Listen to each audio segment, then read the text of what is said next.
A warm welcome to everyone once again as we proceed to our third session for the day. With fashion trends changing constantly and the rise in cost effective apparels has made digitization and automation the key drivers in the industry.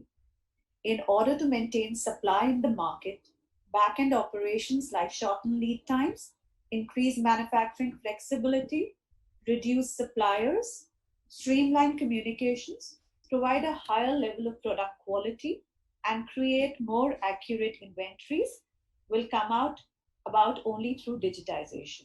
Moreover, it can be a wonderful tool to help reduce cost in sourcing raw materials and producing more machine made clothes in a shorter span of time. To discuss the topic, we will begin this session Digitization, Automation, and Innovation in Textiles and Apparel Industry. To chair this discussion, I would like to invite Dr. D.L. Sharma, Deputy Chairman, CITI, and MD of Vardhaman Yarns and Threads Limited. Welcome, sir. This session will be moderated by Mr. Prashant Agarwal, Joint Managing Director, Wazir Advisors. And the panelists for today's sessions are Mr. Ram Sareen, Chairman and Founder, Tukatech, Mr. John Thorbek, Chairman, Chainge Capital LLC, and Dr. Akshay Kumar Sardana, Technology Leader, South Asia Biomaterials, Dupont. Over to you, Dr. Sharma. Please take over this session. Sir, you're on mute.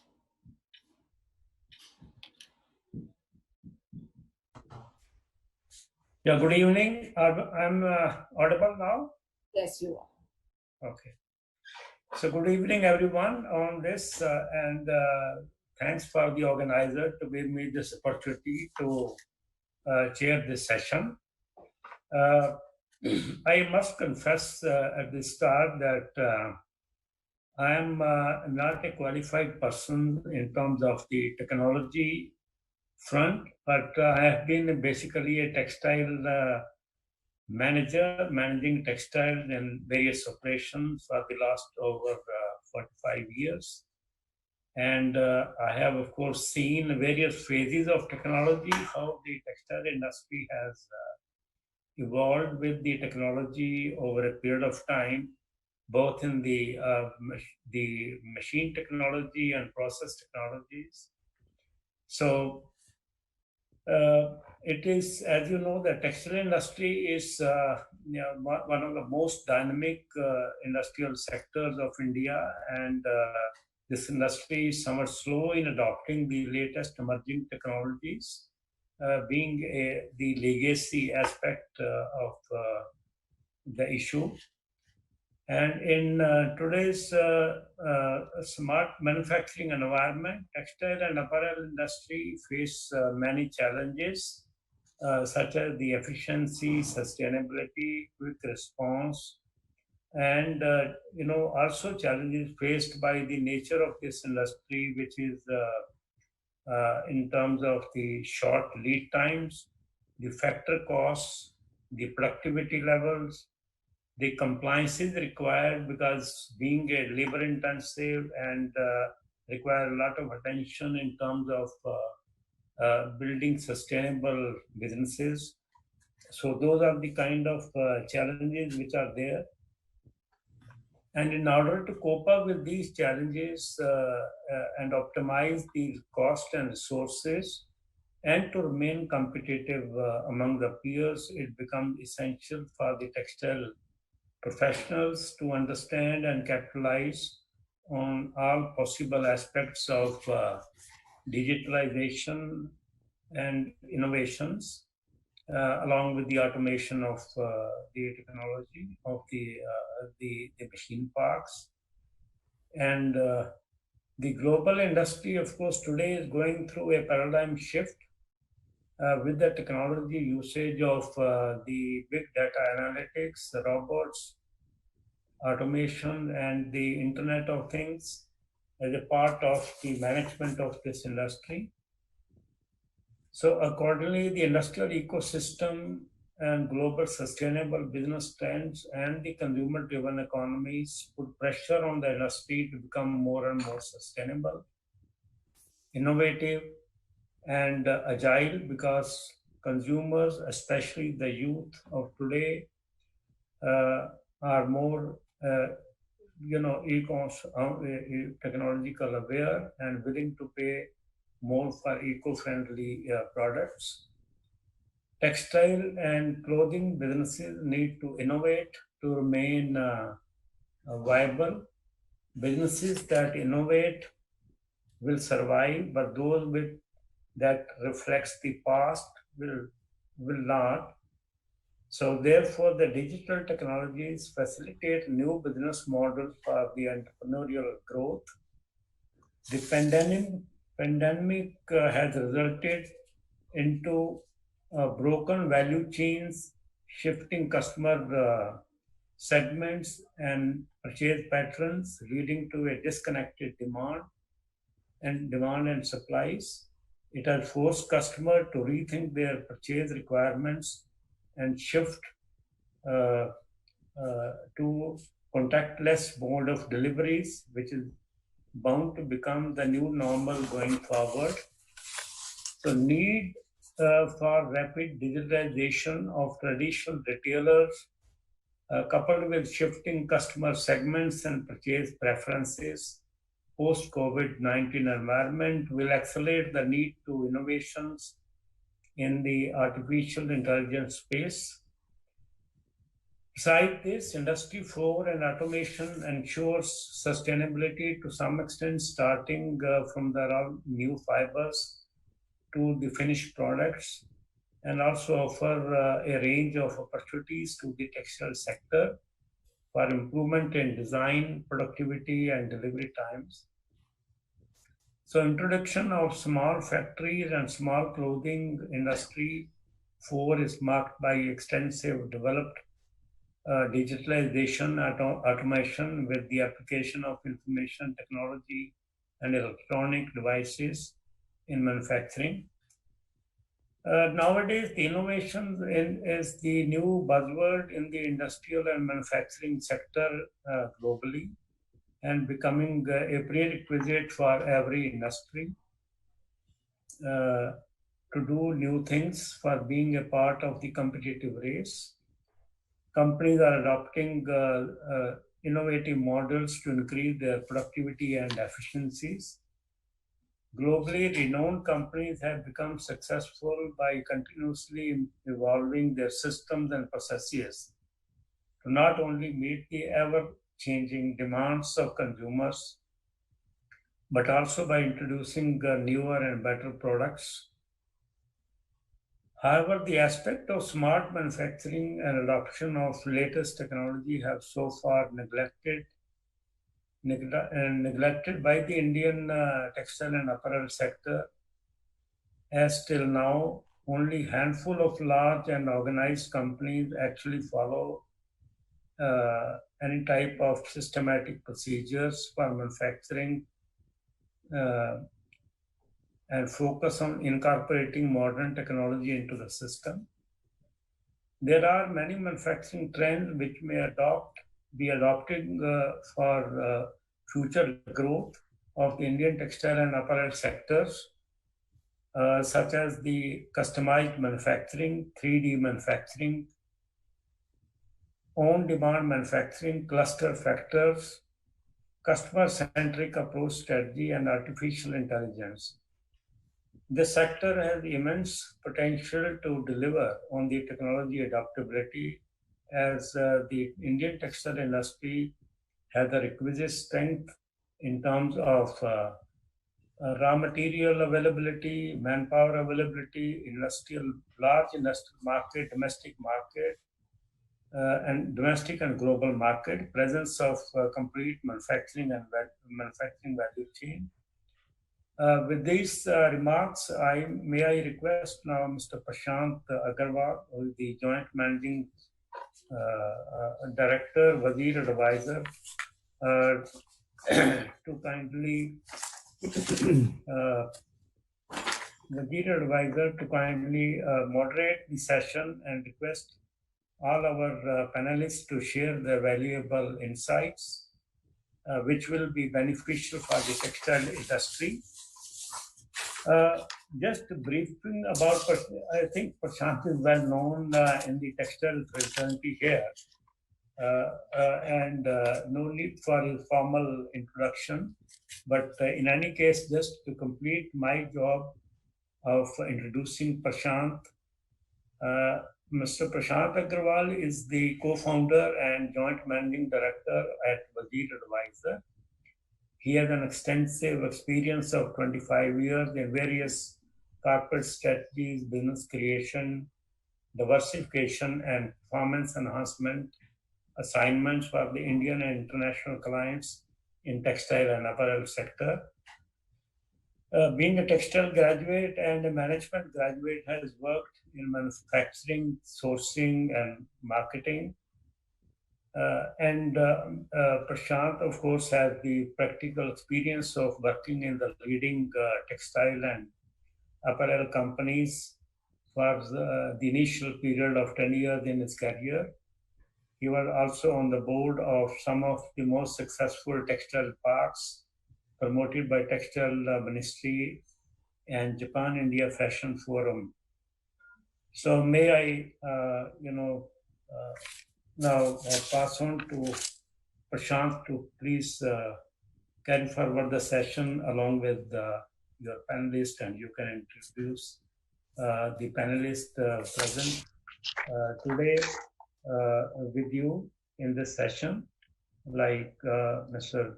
Ram Sareen, Chairman and Founder Tukatech, John Horbeck, Dr. Akshay Kumar Sardana, Technology Leader, South Asia Biomaterials Dupont, Mr. Prashant. Thank you, Sharmaji. Thanks for the introduction, and good evening to everyone. Your guidance always has been with us. So I think it's a very, very interesting topic. And I congratulate CITI to choose a topic and theme for the conference, Rebooting Textile and Apparel Industry. I think when we talk about rebooting, there are a lot of automatic rebooting, which is going to happen as time will pass. But it gave time to rethink in terms of how this industry can be run in a better manner. And I think with this, the panel, the topic given to us, digitization, automation, and innovation in textile and apparel industry, I don't think anything can be done without this. This is must. You can have manufacturing setup, you can have big buyers, retailers, brands, but without all these three, I think in future business, you can't sustain at all. And with this, I think my panelist, as Sharmaji pointed out, Ram Sareen, who has been founder of Tukatech, and he has lived his life in India and Canada, in US, and seen world practically automating a lot of things and suggesting people how to do business. So with his experience, and John being there, who actually is focusing on transforming fashion business. He has worked in companies like PVH, Adidas, Nike, Timberland, have co-authored book like Zara Gaps. I think with his experience, he can really focus on digitization, and he understands how brands and manufacturing works. And with me, Dr. Akshay Kumar, because again, he brings with him experience of working in companies like Vardhaman, Arvind, and Trident, and also working in Dupont for last 8 years, because we talk a lot about innovation in all our seminars and conferences. But do we really understand what innovation means? What it takes to bring innovation? What it takes to bring a culture of innovation in an organization? I think with these three panelists, I'm really lucky moderator that you will get all perspective, a global perspective, and really John and Ram, they are coming. Ram is from San Francisco at this moment, and John is from California. Thanks to you to get up so early in the morning and being part with us, because all of us others are from India, and you are from just 12 and a half hours behind us. So with this, I will just take 2-3 sentences and things, because for us, this panel was really good because before us, the panel was about retail and brands. So actually, that panel, if somebody would have heard it in totality, they actually emphasize in whole of the discussion about digitization, about automation and innovation only. The way Ganesh told of kinetic energy and velocity and how speed with direction is important. And when we talk about direction, I think most important, we can talk about all these digitalization and innovation, but first and foremost important is consumer understanding. So if consumer is changing, if the whole dynamics of consumption is changing, then our business has to be agile to meet that need. And how it can happen?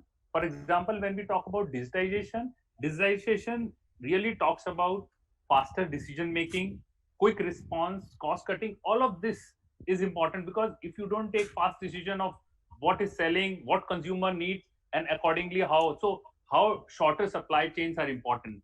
Some of the important questions which needs to be answered is competition on cost or innovation or both? Can automation give scale as well as flexibility? So, or we should always talk about scale, because this is what we have been always discussing. And when we talk about automation, is what it brings more productivity and less handling. When we talk about innovation, it's innovation in product, process, and sustainability. So with all of these in context, I think it takes into account the whole business. With this, not taking more time because we want to have more interaction after the views of our panelists, let me first take on to John to give his view in terms of how this fashion industry can shape up with digitization, which we are talking about. Over to you, John. Thank you, Prashant. I am really pleased to be here. I have some long history with Indian textiles, and today's session started with Arvind Singhal. He talked about the MFA agreement changing in 1995. Well, I was involved then in a study sponsored by the Finance Ministry and ICICI through Harvard University, looking at what would the future look like and how can India be competitive on a global market. This is extremely important. This is the most globalized industry, but it's also the most complex and the most inefficient. And it takes a crisis that we're in right now for change. And we can, sometimes good things come out of necessity. And you can look at other industries for examples. Toyota and the just-in-time system came out of post-World War II, out of a very scarce environment, limited capital, and it forced a change in the auto industry that we all know was revolutionary. The same thing happened at the beginning of Zara, which was really founded in an atmosphere of crisis, which was in a corner of Northwest Spain, high unemployment and very limited. It's not where you would look for global fashion to, be revolutionized. So things can change. It's been a long time, but this really is that moment. And I think what we have to look at first here is not just what happened in autos, what may have happened with Zara. We can look at also the electronics industry. And that's where I've spent the last decade studying process innovation in electronics and how that applies in fashion. So that process innovation, this change in process is the start. We can't jump to technologies such as AI or machine learning or data science without looking at a change in process. And that process can collapse lead times, and the main benefit of that is to reduce the uncertainty for all partners in the supply chain. If we can reduce uncertainty, we can improve performance, and we can begin to integrate a supply chain to be fast, lean, and flexible. And if we start there, then I think we can begin to optimize it by adding on capabilities in data science. So I think that's a very optimistic view. You know, this is not an industry that has to be low tech, low profit, and low growth. It's an opportunity, I think, especially for India to be competitive, you know, on the global market. And I have been very pleased to learn in this in today's seminar that the growth of the domestic market would only add incentive. So it seems to me to be more competitive on an export market, to lead, you know, domestic growth. Both of those are very strong arguments for process innovation, which leads to productivity, which leads to capital, which creates the possibilities going forward. It's a mighty challenge, but the economics of it are inarguable. So Prashant, I know that's a strong sort of opening statement, but let me start there.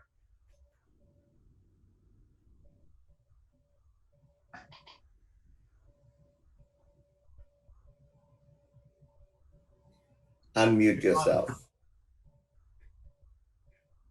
So as you were saying that it's not only you go straight away to digitalization and automation, you have to set your processes right. You have to think through what consumer needs and set yourself up accordingly, and rest all can help you take speed. So with this, I think let me go to Ram. I think he will have a perspective because he has been instrumental in automation in all of this industry and is coming out with new ideas every day in these COVID times also. So over to you, Ram. Good morning. Good morning. I apologize. I'm in Los Angeles, just for record. And it is 5 a.m. in the morning. So if I'm sounding stupid, it's probably sleepiness, okay?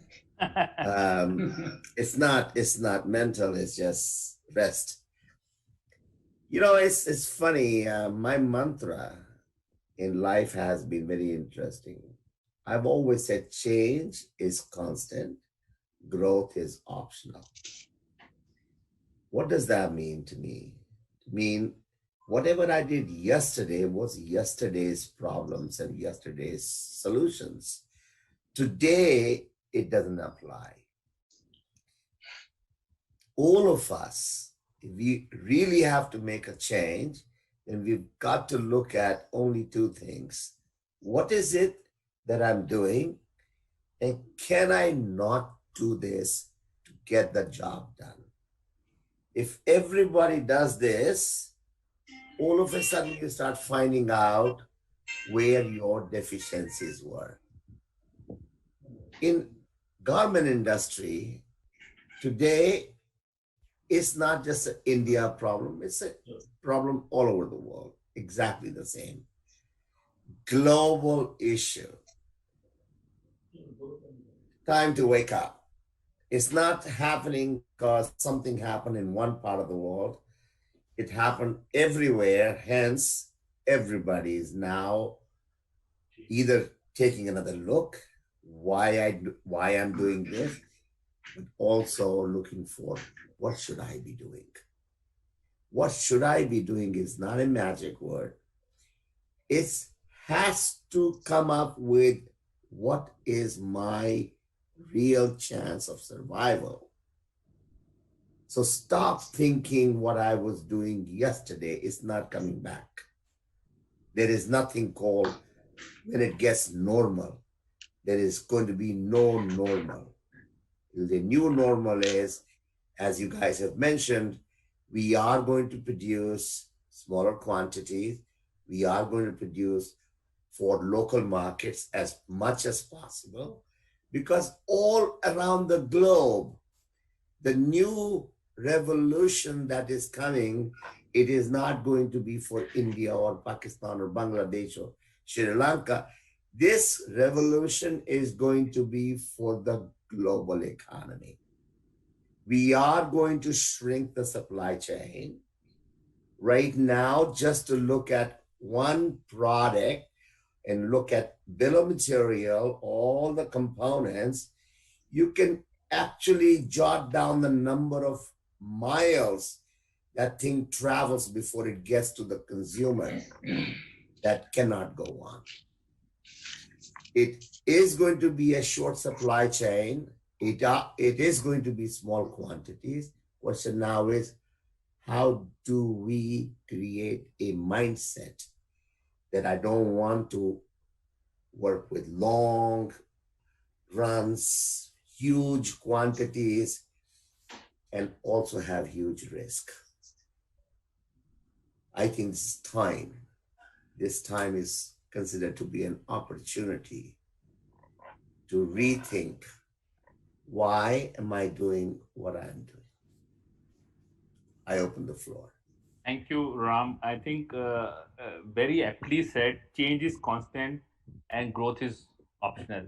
I think with this sentence, if somebody understand and start, because in a discussion I cannot go, and because we can go on explaining how change can happen at every stage of supply chain, but the only driving point is that change is constant, and if you are not doing it and you think that things will be back to normal and business will run the way it is, I think it's not, and it gives us opportunity to change. With this, I will move to Dr. Akshay, and where Dr. Akshay, I talked to you about innovation, and while we talk about innovation a lot, right, in our country, innovation and product and design development is the most talked about topic. But do we really understand these two, product and design development and innovation, what it takes to be there? I think if you can throw some light on this with some case study or an example, I think it will make us move in that direction. Dr. Thanks, Prashanti. Good evening to you, and good evening to Sharma, and good morning to John and Ram. It's my pleasure to be part of this senior most leaders partner panel. And with this, as you told, with the most sought out topic for discussion in this session is innovation and digitization and process automation. So innovation plays an important part.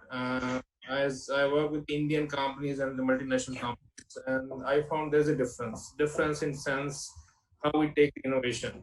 Innovation in the most successful companies is like a process. They have some certain fixed amount of revenue allotted to that process, and they have set up a system in sense that they have a fixed a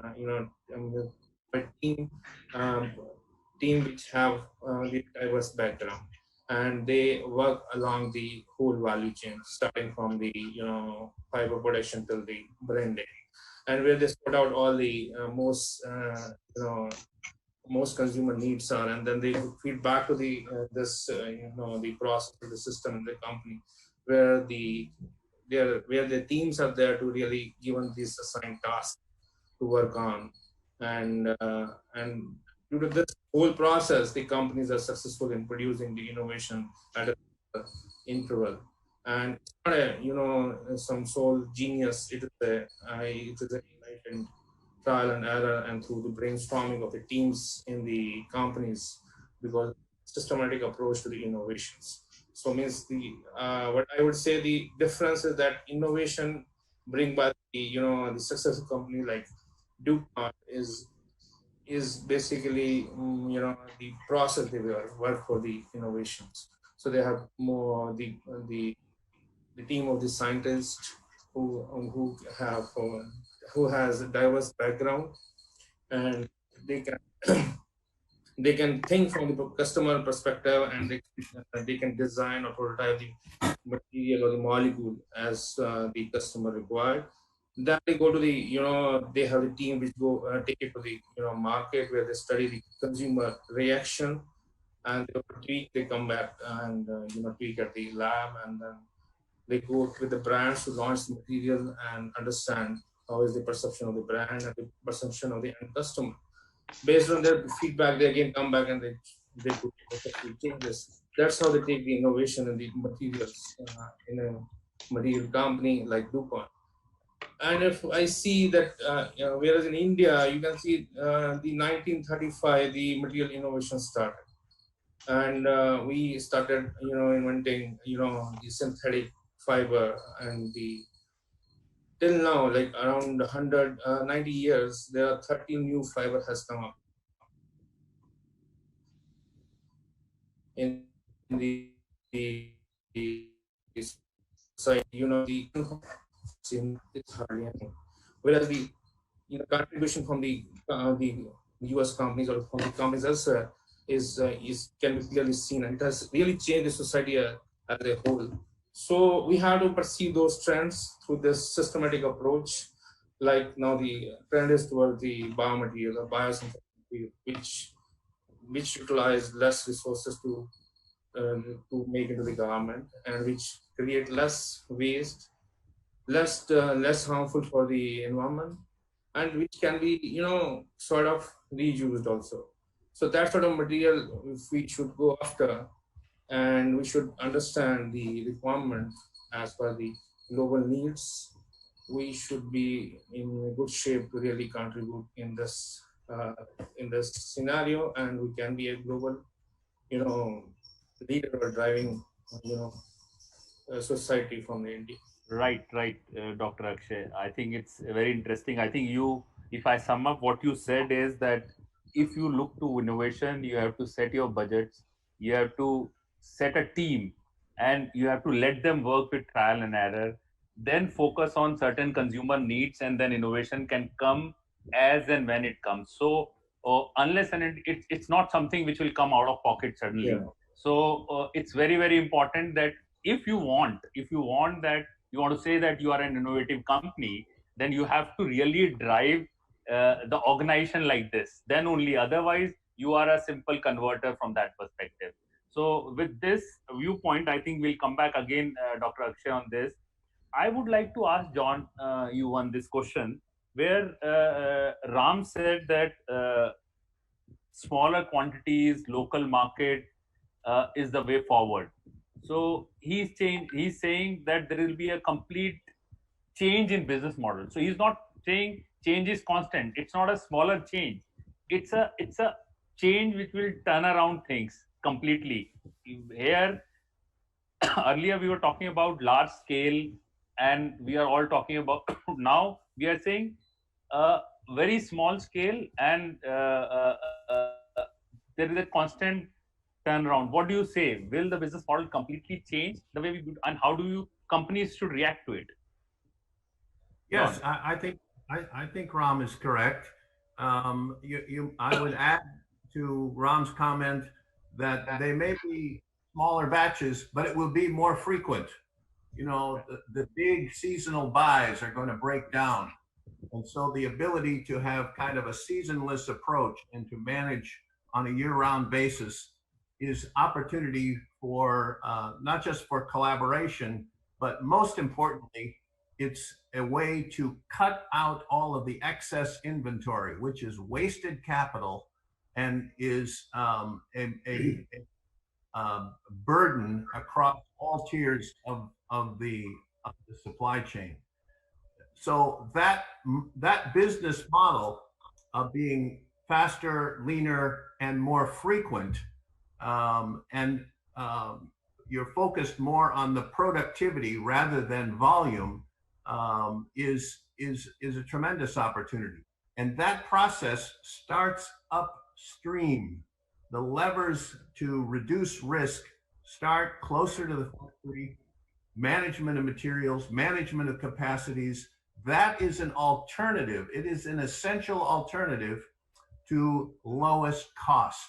Because if we go back to the lowest cost model, where we have lowest cost, high volume, high uncertainty, we do not want to return to that model.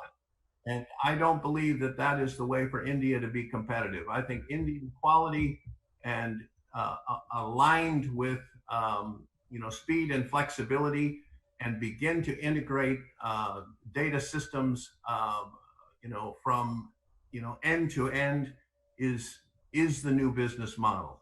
So that's a focus more on productivity and profitability rather than volume and lowest cost.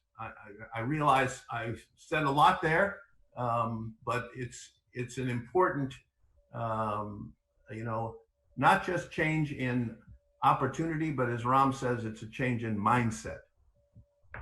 So I think, John, you are suggesting something very drastic for a country like India, where a lot of discussions we are always obsessed, whether it's a government circles or in industry, where what's the cost with Bangladesh and what's the cost with Vietnam, what's the cost with China, and we want to compete, which seems to be a very far-fetched dream. So you are saying that India as a country needs to change the model, but at the same time, there are so many basic products like chinos or standard t-shirts, polo shirts, so which are there, which will be required in big quantity. So Ram, I think I'll just come to you on this. If do you think even that is going to change the whole perspective? Because here we are saying uh, the way we do the business is going to change completely. Okay, you've got to take a holistic look, Right. From two angles. One is from a wide angle lens, what is happening and why, and then how does it impact me?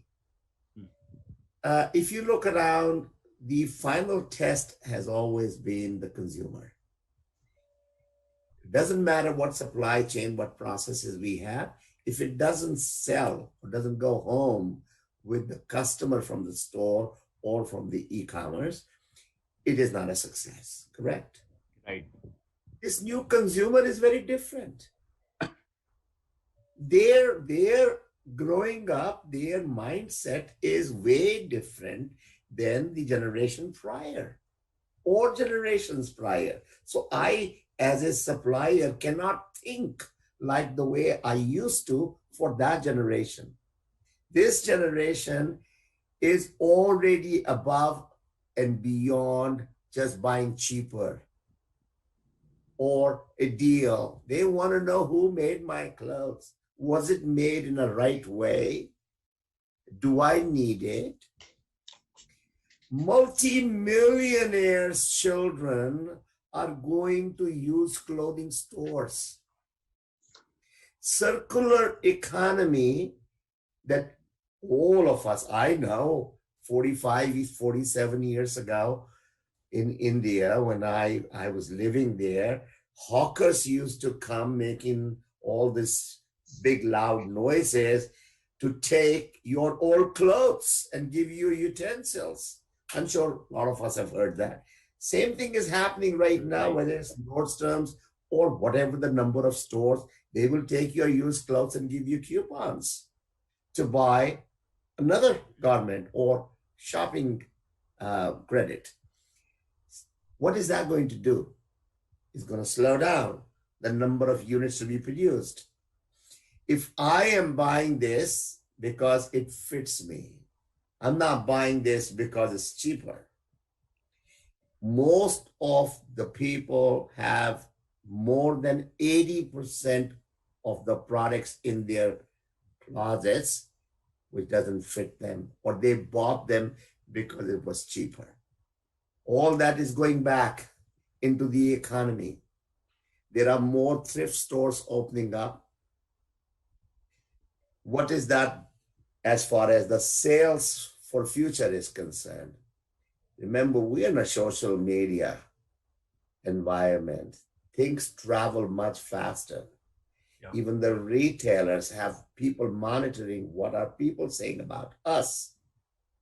There are influencers, there are bloggers who make more money by telling people what they should be doing. And that nonsense has an impact. Second question that you asked about India. Why is it that I have to compare myself to what is happening in China or Bangladesh or what's happening in Sri Lanka or Pakistan? I am India. What happens here is not different than walking into a street with 5 different restaurants. They all have their own specialties. Why am I successful? Because I do a great job with what I do.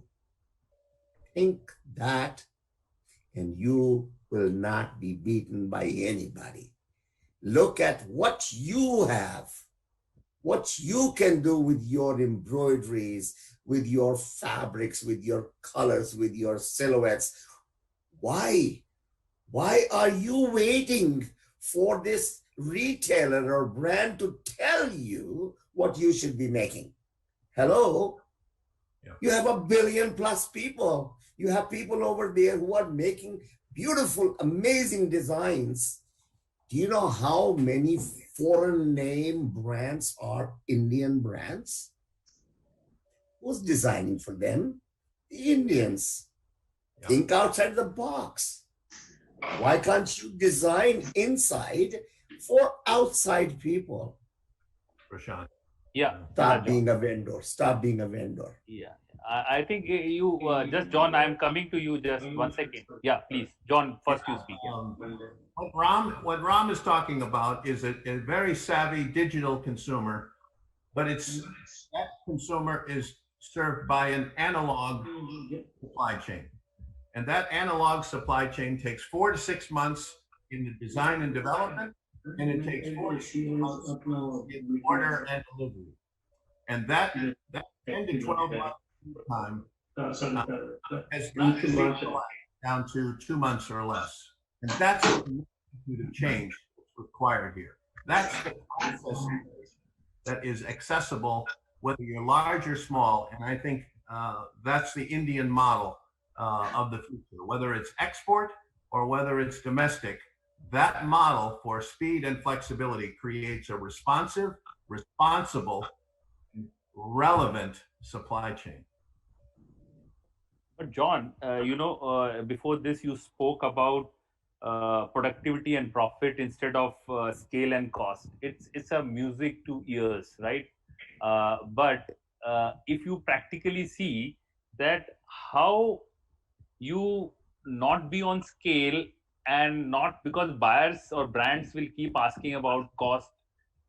So what you are saying needs a ecosystem change. The way the whole ecosystem in India works, the way people talk, the way the people, what kind of people are hired, how the organization is structured. So it needs a complete change, because it's not a step-by-step change. And knowing really well that it's not that big orders are stopping, because in our panel before us, Ganesh said that one order they got of 150,000 pieces immediately to be made and supplied, because the artificial intelligence and analytics and digitization was telling that this is selling the most, and they immediately placed orders in India for that 150,000 pieces.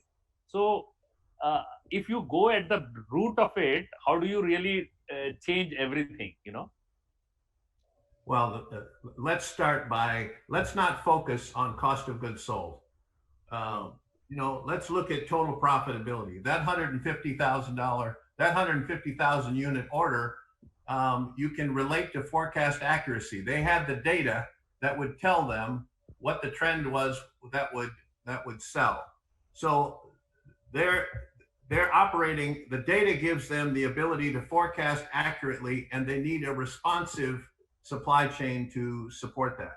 So you're looking at total profitability here. You have to really look at reducing the cost of uncertainty, which is reducing the markdowns, reducing the stockouts, reducing working capital, and you're looking at total profitability. I can assure you that the major retailers in Europe and the US want to hear that story.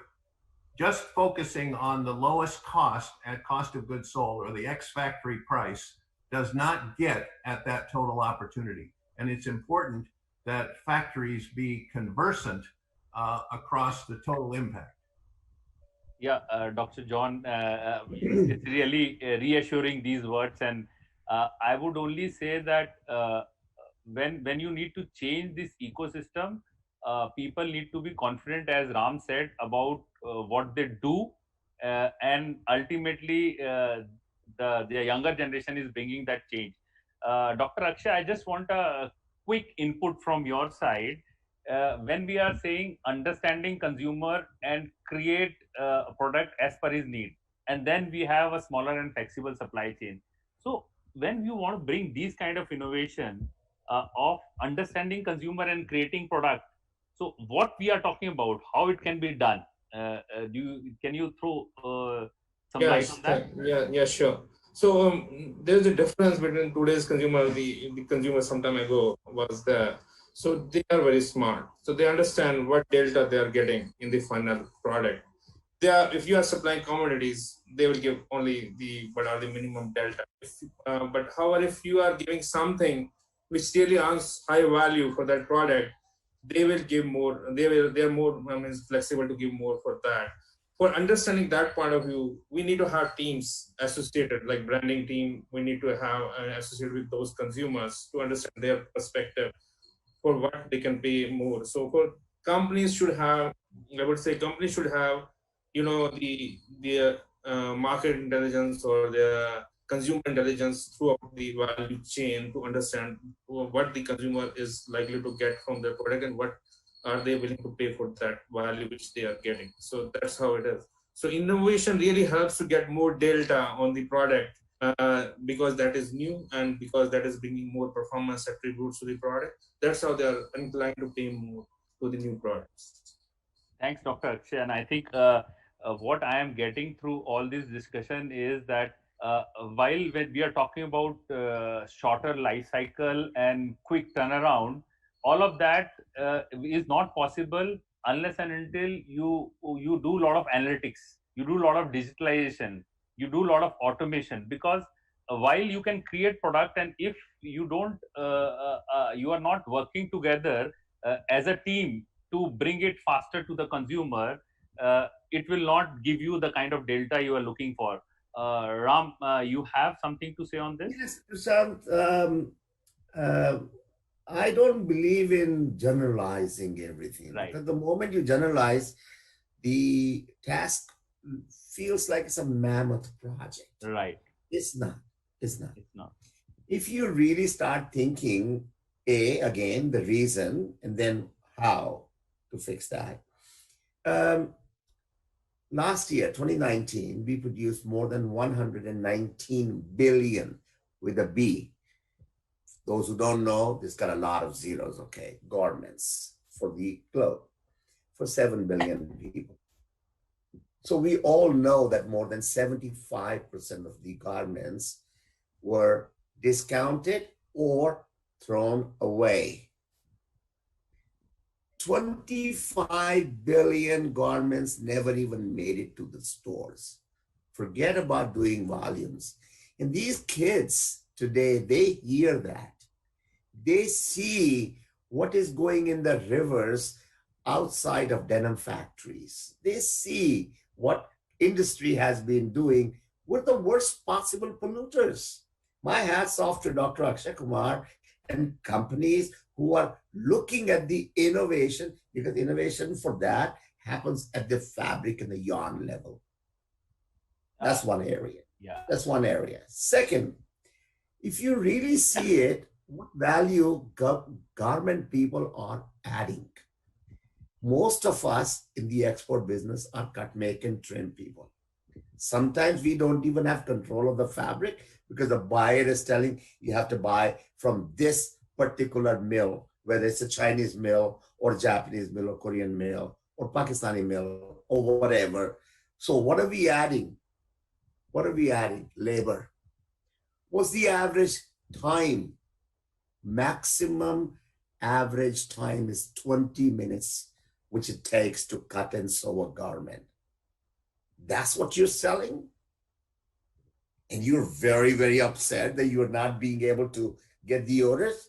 Wake up and start selling and make money. So don't think of volume, think of how much dollars can you make. That's the revolution you gotta think of. Start thinking in the reverse manner. Reverse manner is, what is it that I want to achieve and how do I achieve that with a new way of thinking? I'll give you one example, okay? We've been working on this one for the industry for a very long time. Because everything starts from a development or product development or design development, correct?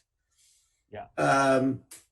the process has been the designer will think about something and then somebody will sketch it and then the pattern maker will make a pattern and then somebody will cut a garment and somebody will sew the garment and then it'll come back to the person who had the idea with a sketch. 90% of the time, the person will say, oh no, this is not what I wanted. That is the record history. So now we're going to go back to what you wanted because now I have a reference garment. We said that's nonsense. 85% of all samples produced go in the garbage. It's because we are visual. So we create, I'm not trying to sell you a technology here. I'm telling you the concept, the thinking process. I created mechanism for people to be able to get the 3D garment for a very affordable price, $5, with a pattern for $5 that you can't even make it. Why? Because now I can communicate better. I can design. And I'm done in one day, a whole line, rather than taking 3 months. That is the kind of help that you can get to the design level, because that's where it starts. But the bottom line is you have to start thinking reverse manner. What is it that I need to do? And then go back and say, how do I do it? I can't say this is how it is done. That was then. Thanks, Ram. I think it was really, and I could see Priyanka coming with pictures. So I think the time is, we are overshooting time here. So I can go on with this discussion for long because of the panelists, the kind of panelists we have, but I have to stop here. And I would only say, while I would like people to give one-liner, but again, it seems the time is constrained. And what you have said, I think there are, what Ram said, change is constant, growth is optional. I think these are some of the lines that one should note and imbibe and implement.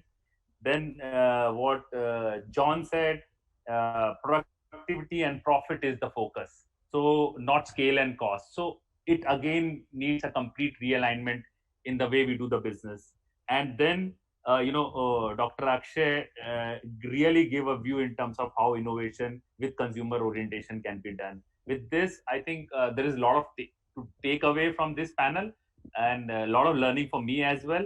With this, I will hand over to Sharmaji to, say something and wind up because we are overshooting time. Thanks all the panelists. We really all enjoyed the discussion. Yeah. Thank you. Mr. Sharma, you have to unmute yourself. Yeah. So thank you very much, Prashant, and all the the panelists present with you, like Mr. Ram Sareen, John, Akshay Kumar, and so it has been a very interesting discussions and very interactive in terms of futuristic looking into that what we are looking as in terms of the automation into the industry. And also I think the discussion has also focused the automations and innovations across the value chain, not only at the end stage. So I think we look forward with these your contributions, and the country's textile industry will certainly gaining many of the ideas which have come out of these discussions. And I take this opportunity to express our thanks on behalf of the city to you, Prashant, and your co-panelist, Mr. Ram Sareen, Mr. John Thorbeck, and Dr. Akshay Kumar. Thank you. Thank you very much. Thank you. Thanks everyone. Thanks. Yeah. Thank you, Mr. Sharma. Thank you, Prashant. It was absolutely and indeed a power-packed session. And I would really like to reiterate Mr. Sareen's words, change is constant while growth is optional. It's quite thought-provoking. With this, I must not forget to thank our supporters, Lindsay Group and Sutlej Textiles for being the partners, and Textile Magazine for extending the media partnership. Sutlej Textiles and Industries Limited, an ISO 9001-2008 certified company, promoted by late Dr. Krishna Kumar Birla, with 4 manufacturing units in northern and western part of India, being a leading producer of value-added yarns in India, along with being the largest producer of melange yarn in India. We have the largest product portfolios of spun dyed, cotton blended, and cotton melange dyed yarns. We have built a strong global clientele with presence across major developed and emerging economies, emerging as a one-stop specialized yarn solutions provider for some of the most reputed brands.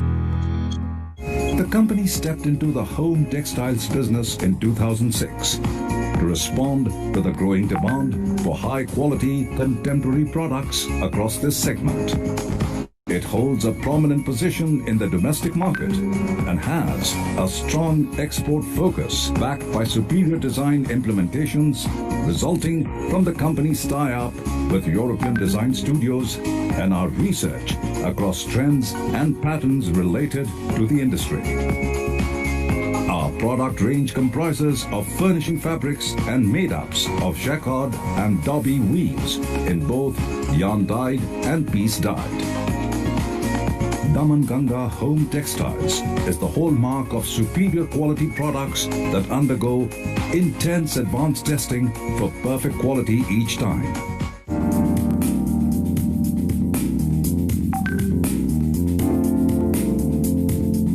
We have a most modern and state-of-the-art quality testing and development equipment managed by a team of qualified and experienced professionals.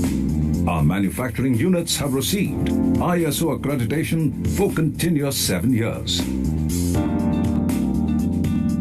The ability of our company to continuously innovate on product offerings is an outcome of class-leading research done at our product development centers, PDC. These centers have machines from blow room to finishing for quick preparation of samples of new yarn varieties.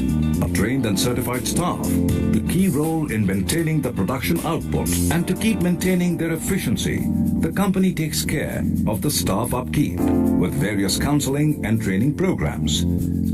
We are committed to keeping our operations easy on the planet and are in the process of reducing our environmental footprint by investing in eco-friendly and reliable technologies and practices.